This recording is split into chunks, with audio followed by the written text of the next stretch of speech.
Somewhere in the depths of Canada's top security and intelligence agency, there's a hero who's been slowly leaking CSIS documents showing just how tightly tied the Chinese Communist Party has been with the Trudeau Liberal Party. And the picture is alarming, to say the least.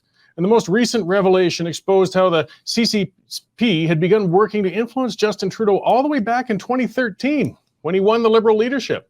In 2014, CSIS, our intelligence service, captured a conversation between an attaché from a Chinese consulate and Chinese billionaire Zhang Bin.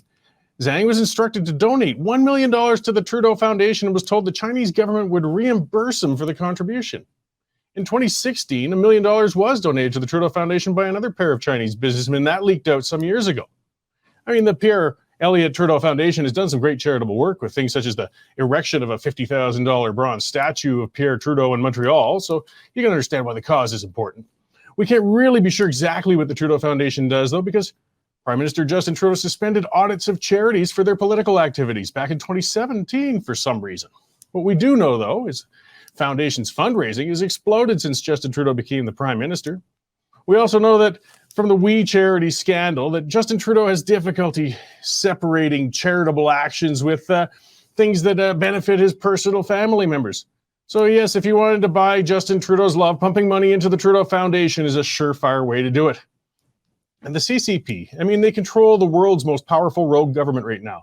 They've been focused on spying upon and influencing democratic governments around the world for decades. I mean, it's just what they do. So why is the Chinese Communist Party so obsessed with influencing Justin Trudeau? Well, let's face it. I mean, Justin Trudeau is the most pliant and least cerebral prime minister in Canadian history. The Chinese government doesn't want a prime minister as a deep-thinking self-starter. They wanted a vacuous, self-absorbed man who would ignore items of depth such as national security. So Trudeau is the ideal patsy. He spent nearly a decade now as a prime minister virtue signaling and showing off cute socks while Canada loses influence on the world stage. The Chinese leadership happily dubbed Trudeau the little potato when they first met him. He's hardly commanded their respect. I mean, Trudeau got spanked publicly by the leader of China recently at a summit. With a witless and distracted prime minister in power, the CCP could really get to work on controlling Canada's democratic institutions. It looks like they've been doing it through election influence. Han Dong has been exposed as a witting participant in the rigging of his Liberal Party nomination. We found this out through a CSIS leak. It was a gross and direct influence upon Canada's Canadian elected official. Dong remains an MP today, and Trudeau has pretty much told the media that anybody criticizing Dong, well, is participating in racism. Now, Dong is just one of 11 Toronto area MPs who are influenced by the CCP efforts. With Dong, we're only seeing the tip of the iceberg. And Trudeau, he was informed of this, or at least his top staffers were. CSIS has notes of that. They let them know back then, and the Prime Minister's office chose to do nothing about it. Now, this Chinese election influence story has been going on for years. It's just coming to a head right now. In response to the problem, the Trudeau Liberals assigned a man named Morris Rosenberg to investigate it. Rosenberg was by the way, the head of the Trudeau Foundation during the time the Chinese donations were coming in. And guess what? When he looked into the 2019 and 2021 elections, he found no impropriety.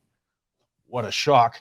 The CBC, of course, that's the only story they've reported on this whole issue, it seems, is how Rosenberg found no interference from the Chinese Communist Party. Yes, the man who headed the Trudeau Foundation found out and has reported that apparently the Trudeaus have done nothing wrong. Trudeau still refuses to allow any kind of independent inquiry into the issue. He's claiming Rosenberg, his report covers the issue well enough, and further investigation can be carried out by a nice Liberal-dominated committee if we need to. Not only that, but anybody questioning that course of action is surely a racist. Trudeau has also noted he wants to find out who the whistleblower is. Yeah, he really wants to find that out. He doesn't seem terribly concerned that the nation's democratic integrity has been breached, but he sure wants to catch and punish whoever spilled the beans. Whoever the person leaking the CCP influence documents from within the CSIS is, they appear to be trying to actually do it as little as they have to. They released the information on Dong and the still unnamed 10 candidates initially and then stopped there. But when Trudeau refused to act, then the information on the attempts to influence the Trudeau Foundation were leaked. With Trudeau still refusing to take action, I got a feeling we're going to see more documents coming out soon. Whoever's been leaking the CSIS information isn't a treasonous villain, even though some Liberal fart catchers online are trying to claim it such. This person is a patriotic hero. They clearly tried to deal with things through the proper channels years ago, but they hit a brick wall with the Trudeau government. Now they're bypassing that wall for the sake of all Canadians. So whenever this story is done and settled, I do hope the identity of the person leaking the documents is eventually exposed. And not so they can be punished, but so they can be given the Order of Canada, because whoever it is a true Canadian hero. Canadian Shooting Sports Association. Without the CSSA, our gun rights would have been taken long ago. These guys are on the front lines, helping to draft smart and intelligent firearms regulations and legislation in Canada, and more importantly, educating the public about how we keep guns out of the hands of the wrong people. And become a member. It's absolutely worth every penny. You can become a Western Standard member for just $10 a month or $99 a year for unlimited access.